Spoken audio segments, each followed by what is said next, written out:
Oke Bapak Ibu Saudara, salam sejahtera bagi kita semua.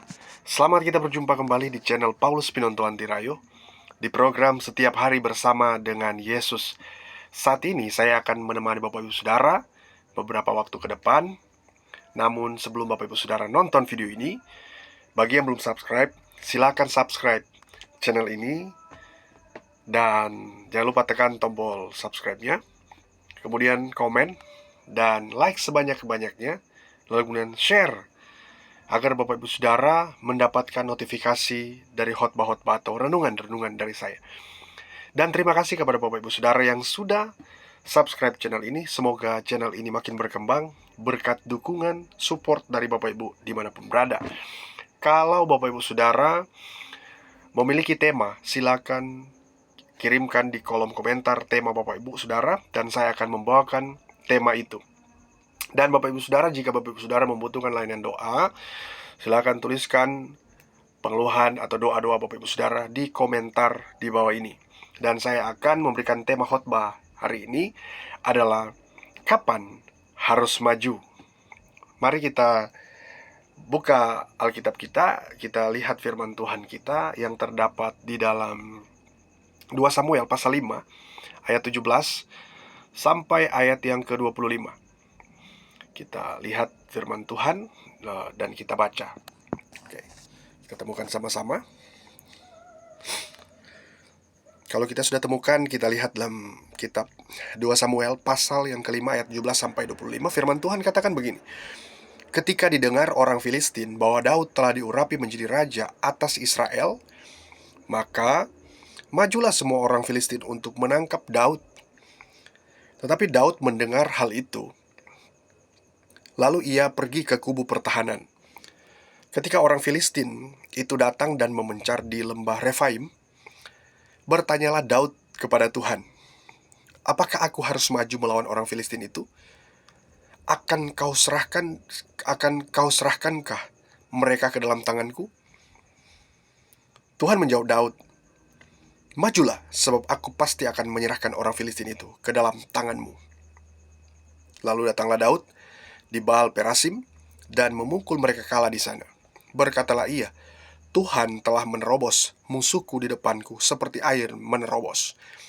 Sebab itu orang menamakan tempat itu Baal Perasim. Orang Filistin itu meninggalkan berhalanya di sana. Lalu Daud dan orang-orangnya mengangkatnya. Ketika orang Filistin itu maju sekali lagi dan memencar di lembah Refaim, maka bertanyalah Daud kepada Tuhan, dan ia menjawab, "Janganlah maju, tetapi buatlah gerakan lingkaran sampai ke belakang mereka, sehingga engkau dapat menyerang mereka dari jurusan pohon-pohon kertau. Dan bila engkau mendengar bunyi derap langkah di puncak pohon-pohon kertau itu, maka haruslah engkau bertindak cepat. Sebab pada waktu itu Tuhan telah keluar berperang di depanmu untuk memukul kalah tentara orang Filistin." Dan Daud berbuat demikian seperti yang diperintahkan Tuhan kepadanya. Maka ia memukul kalah orang Filistin, mulai dari Geba sampai dekat Gezer. Nah, Bapak Ibu Saudara, dari narasi atau cerita ini kita bisa menyimpulkan sosok seorang Daud yang sangat rendah hati, yang sangat luar biasa. Dia punya confidence, dia punya experience, dia punya strategi.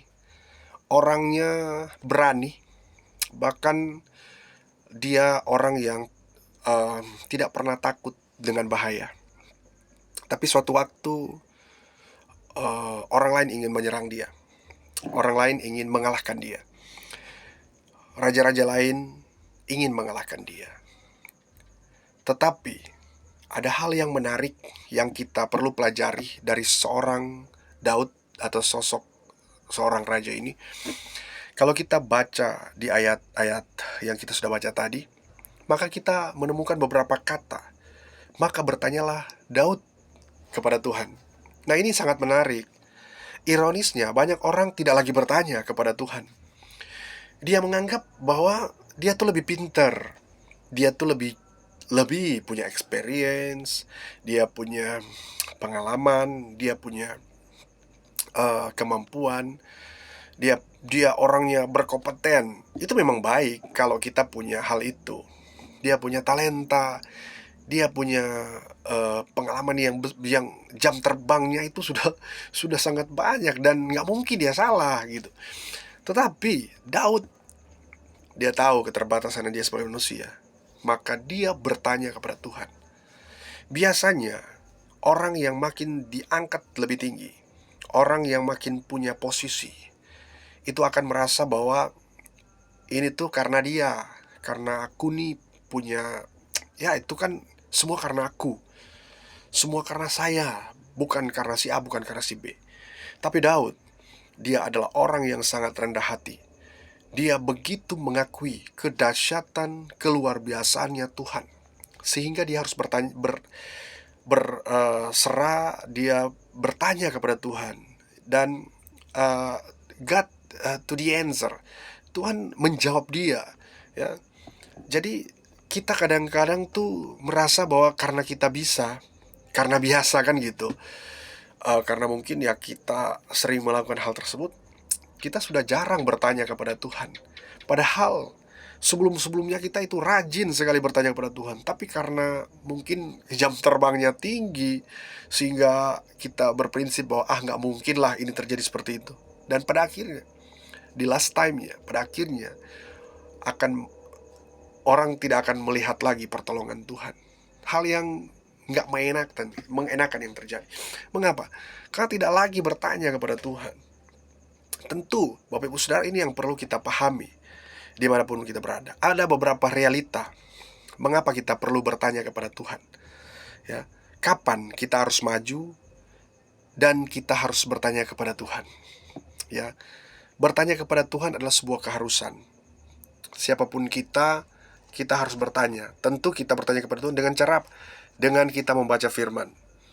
Makanya firman itu adalah pelita untuk menerangi langkah kita, yang pada dasarnya langkah kita gelap, nggak ada terang dalam hidup kita. Ketika Kristus datang, yang dulunya disampaikan melalui hukum Taurat, kemudian Kristus menggenapinya, dan itu menjadi firman Tuhan, dan kita baca, dan Bapak Ibu Saudara tahu, itu menjadi kekuatan bagi kita. Ada beberapa realita yang pertama. Realita pertama, mengapa kita perlu bertanya kapan harus maju, ya. Kita kan kadang-kadang nih bertanya nih, kapan saya harus maju? Nanti kalau saya maju, saya akan kalah.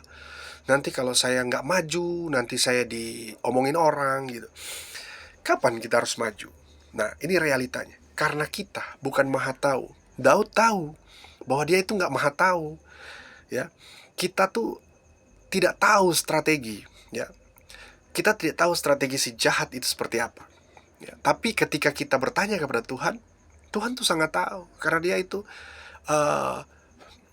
Tuhan yang luar biasa, omniscience. Dia itu tahu segalanya, ya. Dalam keterbatasan manusia itu dia tahu Daud tuh seperti apa. Dia tahu tuh Daud mau bertanya, tapi dia mau lihat apakah Daud ini rendah hati. Nah, Bapak Ibu Saudara, pada kenyataannya ini realita yang sering terjadi kepada kita sebagai manusia. Kita tuh bukan maha tahu, ya. Kita harus pastikan, justru karena kita tidak maha tahu, kita harus bertanya kepada yang lebih tahu, yaitu kepada Tuhan. Daud menyadari ini. Dia bertanya kepada Tuhan, karena bagi dia, Tuhan tahu apa yang harus, ya, dia lakukan, ya. Tuhan tahu dan Tuhan beritahukan kepada dia. Realita kedua, ya, realita kedua mengapa kita harus bertanya, yaitu bahwa karena kita atau Daud itu belum memiliki pengalaman. Daud baru saja menjadi raja, ya. Tentu dia belum punya experience, bahkan dia belum confidence, dia belum terlalu mumpuni gitu, sehingga dia mau melangkah ke tempat A, mungkin dia akan mengalami kegagalan atau salah langkah, sehingga dia bertanya kepada Tuhan, ya. Bahkan mungkin Daud relatif banyak, ya, punya pengalaman karena dia kan mengembalakan kambing domba. Tetapi kalau kita lihat, dia itu baru menjadi seorang raja. Kita perlu pahami bahwa setiap era itu berbeda. Era Daud, era Salomo itu berbeda. Era Daud dengan era zaman Yesus, di era Yesus itu berbeda. era zaman Daud, era Daud maksudnya adalah berbeda dengan era sekarang. Jadi nggak mungkin kita tuh sebenarnya terbatas dengan sebuah pengalaman. Maka kalau kita perhatikan, zaman klasik dengan zaman modern itu berbeda. Makanya karena kita tahu bahwa zaman itu berbeda, ya, dengan pengalaman yang berbeda, nggak mungkin abad pertama itu relevan dengan abad ke-20, ya, seperti itu, tentu berbeda. Dan Alkitab berkata, kasih kebanyakan orang akan pudar, akan memudar, ya, sesama akan membenci. Ya, kalau kita lihat, tentu Tuhan mengajarkan kita agar supaya kita saling mengasihi. Dan realitanya adalah kita harus tahu pengalaman dalam setiap kehidupan kita. Sebagai orang yang percaya bahwa kita ini sedikit pengalaman. Realita yang ketiga adalah karena kita tahu bahwa kita itu bukan maha hadir, ya, sehingga kita tahu keterbatasan kita. Banyak orang tuh inginnya hadir di mana-mana, tapi tahulah keterbatasan kita itu bahwa kita itu bukan maha hadir yang hadir di mana-mana gitu. Jadi Bapak Ibu Saudara, bertanyalah kepada Tuhan. Jangan karena kita pikir nih kita wah maha hadir gitu, kita nih bisa hadir kemana-mana, jadi kita udah nggak lagi bertanya kepada Tuhan. Nah, itu menunjukkan kehebatannya sendiri. Sebenarnya Tuhan mengajarkan kita bahwa sekalipun kita manusia biasa, tapi Tuhan memberikan kemampuan yang luar biasa kepada kita. Kenapa, Pak? Ya, kita harus pahami keterbatasan kita sebagai manusia. Karena kalau kita maha hadir, Daud akan langsung mengalahkan musuhnya. Kalau Daud maha hadir, dia akan langsung menghantam semua musuhnya. Tapi karena Daud tahu dia terbatas, maka dia butuh Tuhan dan dia bertanya kepada Tuhan. Sama halnya dengan kehidupan kita. Karena kita tahu kita terbatas, maka kita perlu bertanya kepada Tuhan. Ya, kita tidak lagi berpikir bahwa aku nih bisa nih dalam segala hal aku bisa. Nggak mungkin, kita itu manusia terbatas. Kita harus yang harus kita lakukan adalah kita perlu bertanya kepada Tuhan yang maha hadir, yang maha tahu, dia omniscience, omnipresent, dan dia itu segalanya dalam hidup kita. Maka marilah kita tetap percaya kepada Tuhan dengan sungguh-sungguh lagi, maka dia akan memberkati kita. Nah, semoga video ini dapat bermanfaat bagi kita semua. Terima kasih sudah menonton video ini dan Tuhan Yesus memberkati.